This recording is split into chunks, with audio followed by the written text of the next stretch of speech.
చాలా మందికి సడన్ గా ఉలికి పడడం కానీ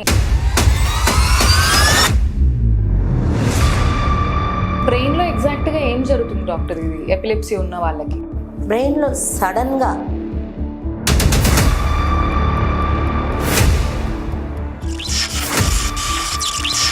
చాలా మంది ఇట్లా ఉలికి పడుతూ ఉంటారు.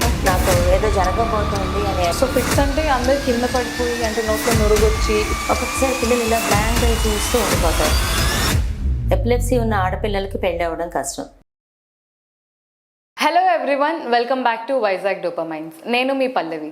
చాలా మందికి సడన్గా ఉలికి పడడం కానీ లేకపోతే చిన్న చిన్న సీజర్స్ రావడం కానీ జరుగుతూ ఉంటాయి. కానీ ఇది ఎప్పుడు ఫిట్స్ కాకపోయినా కొన్ని కేసెస్లో ఎపిలెప్సీ అయ్యే ఛాన్సెస్ ఉంటాయి. కానీ ఇది అందరికీ తెలియదు. సో ఈ ఎపిలెప్సీ గురించి మనకి ఎక్స్ప్లెయిన్ చేయడానికి ఈరోజు మనతో ఉన్నారు doctor Lalitha, consultant neuro physician. So let's welcome her. Hello doctor, how are you doctor? Hi మా, వెరీ గుడ్, థ్యాంక్ యూ.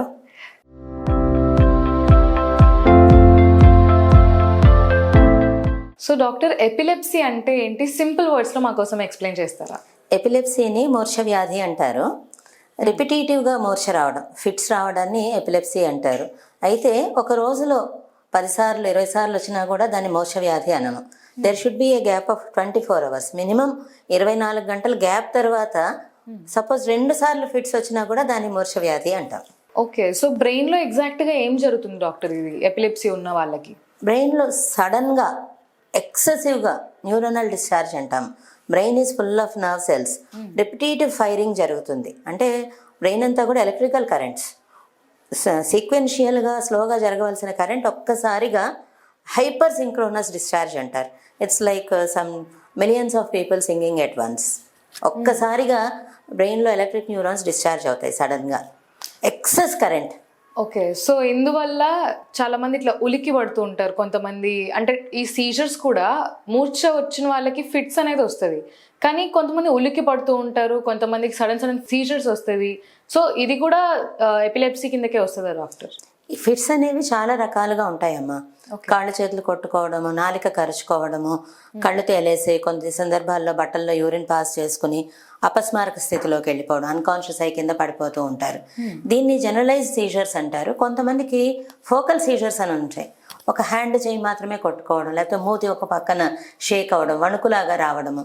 ఒక్కొక్కసారి పిల్లలు ఇలా బ్లాంక్ అయి చూస్తూ ఉండిపోతారు. వాటిని యాబ్సెంట్ సీజర్స్ అంటారు. మయోక్లోనిక్ జర్క్స్ అని ఉంటాయి. సడన్గా ఒక జర్కీ మూమెంట్ వచ్చి చేతిలో ఉన్నది పడిపోతూ ఉంటుంది. చాలా రకాల మూర్ఛలు ఉంటాయి. ఓకే, సో ఫిట్స్ అంటే అందరు కింద పడిపోయి అంటే నోట్లో నురుగొచ్చి ఇదైతేనే ఫిట్స్ అని కన్సిడర్ చేస్తారు? నో కాదు. ఒక్కొక్కసారి హాస్పిటలైజ్డ్ పేషెంట్స్లో నాన్ కన్వల్సివ్ సీజర్స్ అని కూడా మనం చూస్తూ ఉంటాం. అసలు ఏమి కాళ్ళు చేతులు కదలిక ఉండదు, ఏ రక్షణము ఉండదు వాళ్ళకి. ఓన్లీ వాళ్ళలో చిన్న fluctuations in blood pressure, heart beat వస్తుంది. ఆ సందర్భంలో మేము కొన్ని టెస్టులు చేసినప్పుడు వీళ్ళకి బ్రెయిన్లో ఎలక్ట్రికల్ యాక్టివిటీ ఎక్సెస్గా ఉంది అనేది మాకు తెలుస్తూ ఉంటుంది. దాన్ని నాన్ కన్వల్సివ్ సీజర్స్ అంటాం. ఓకే, సో డాక్టర్ మీరు అన్నారు చేతిలో ఉన్న వస్తువులు పడేస్తూ ఉంటారని చెప్పి. యా, అలాంటివి జరిగినప్పుడు అంటే వాళ్ళ కంట్రోల్లో ఉంటుందా డాక్టర్? వాళ్ళ బాడీ లేకుంటే అన్కంట్రోలబుల్గా జరిగిపోతూ ఉంటుందా? Awareness without awareness. కొంతమందికి ఏమో వచ్చేటప్పుడు తెలుస్తూ ఉంటుంది, నాకు ఏదో జరగబోతోంది అనే అవేర్నెస్ ఆర్ ఆరా అంటారు. కొంతమందికి తెలియదు ఆ టైంలో, వాళ్ళు అలా చేస్తున్నట్లు కానీ పడిపోతున్నట్లు కానీ వాళ్ళకి తెలియదు.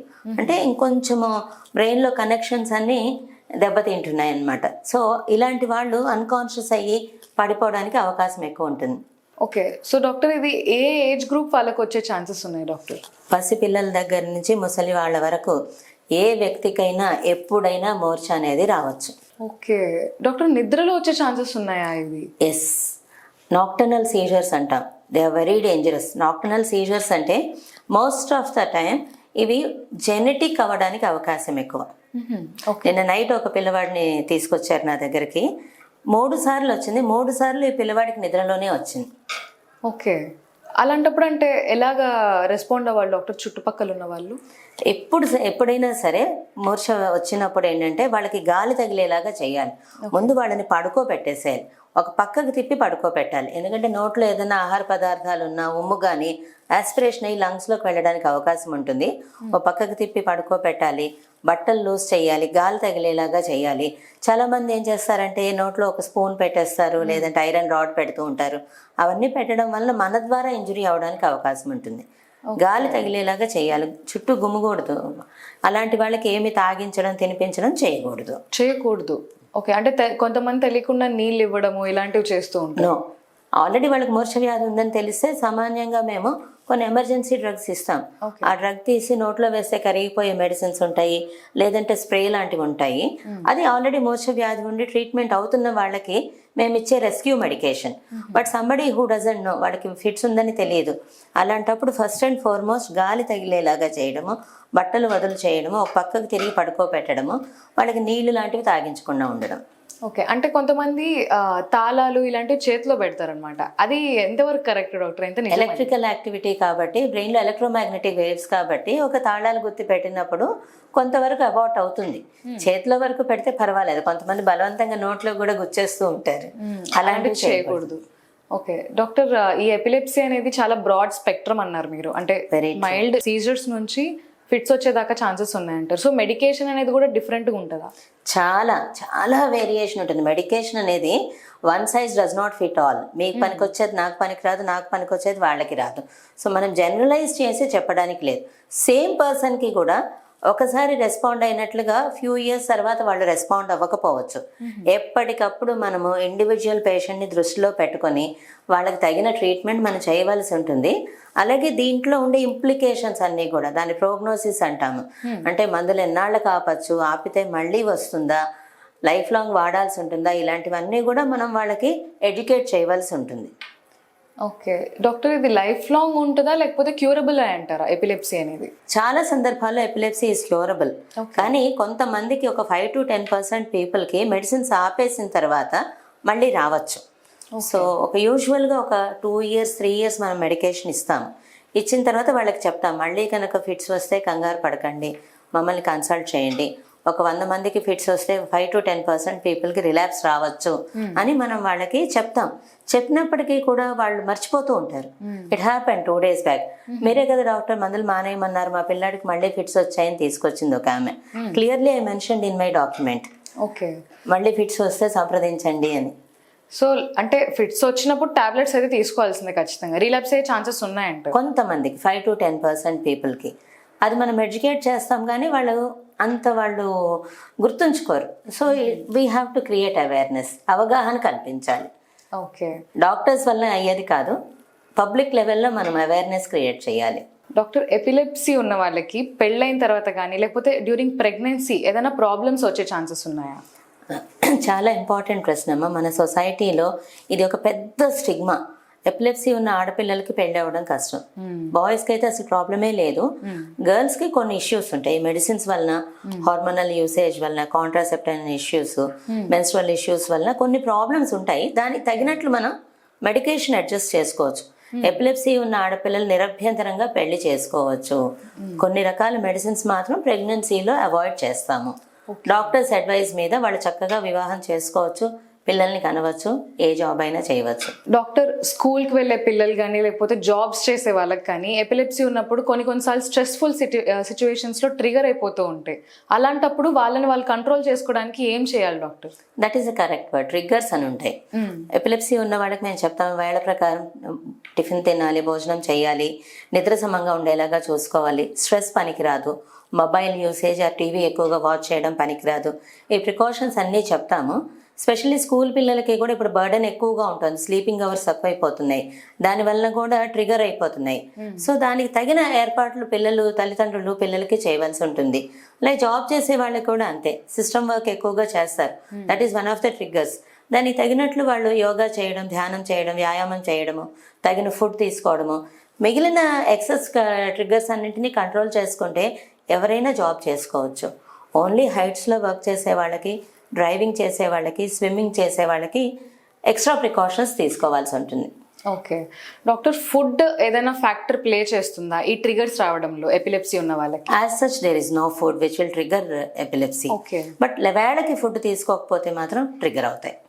ఓకే, సో వేళకి ఫుడ్ తీసేసుకోవాలి. హైపోగ్లైసిమియా అంటారు, బ్లడ్ షుగర్ లెవెల్స్ ఏమాత్రం తగ్గినా కూడా సీజర్స్ ట్రిగర్ అవ్వచ్చు. ఓకే, సో షుగర్కి అయితే సంబంధం ఉంది epilepsy? Yes, one of the important causes.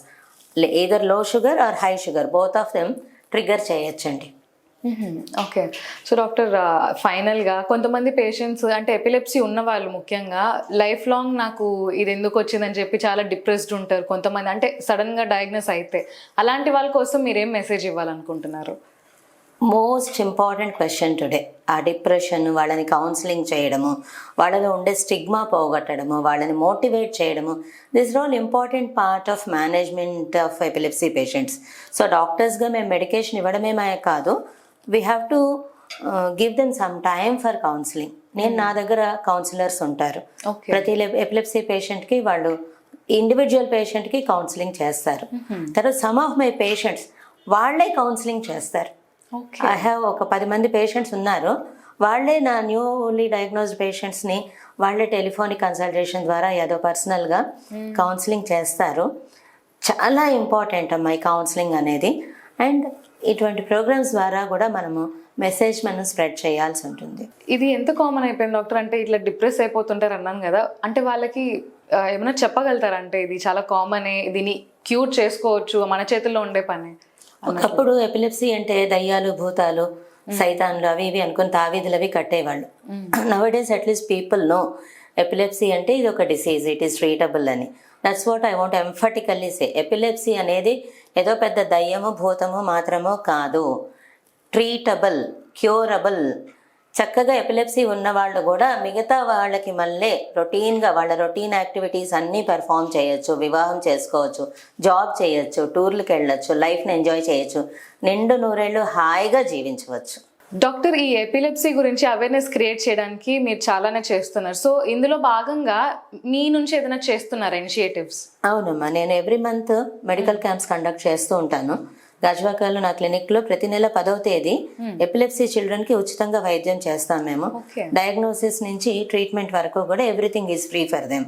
అలాగే ప్రతి 2 monthsకి ఒకసారి మేము అవుట్ సైడ్ విశాఖపట్నం వెళ్ళి మెడికల్ క్యాంప్స్ అవి కండక్ట్ చేసి అవేర్నెస్ క్రియేట్ చేస్తున్నాము. Okay, amazing doctor. సో ఫ్రీగా మెడికేషన్ అండ్ డయాగ్నోసిస్ కూడా చేస్తున్నారు? ఎస్.